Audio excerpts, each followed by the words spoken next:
author, athlete, lecturer, George Mendoza. Thanks.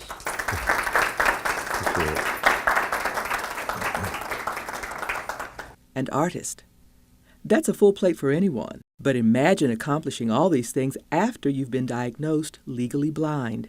In September of 1970, a doctor looked into the back of my eyes and said, "I see some lesions there, and I'm going to send you to a specialist." He was 15 years old at the time, a promising basketball player. And I was the starting forward, and we were undefeated that year. The last 4 or 5 games of the season, I started catching the ball with my face. And his whole world changed. He says he found his hope again in art.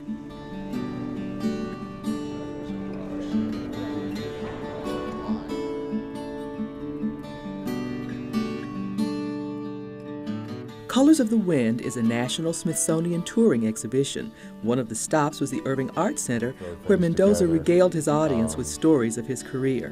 One was how he chose the name for his exhibit. I went to a summer camp for blind children on Long Island, and I met Debbie Bach, who was 9 years old. And she's born totally blind, never knew the shape of a tree or the color green.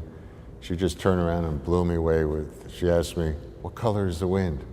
That burning question in the middle of my depression and suicidal thoughts about losing my sight at that time as a teenager just woke up my creative senses.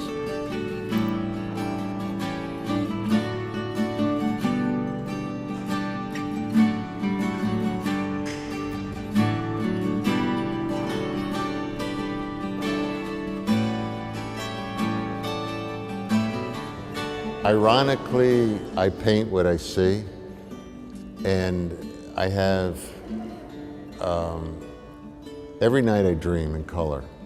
The dreams that I have are so vivid that all I do is sketch in a thick magic marker on a piece of white paper, sketch it, and it's a rough draft of a sun, a flower, a face or whatever.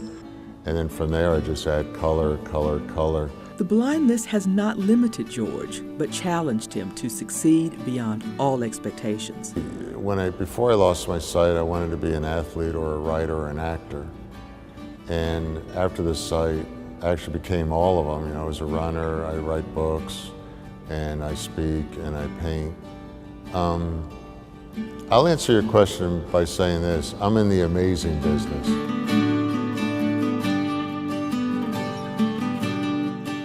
Learn more about George Mendoza's work at georgemendoza.com.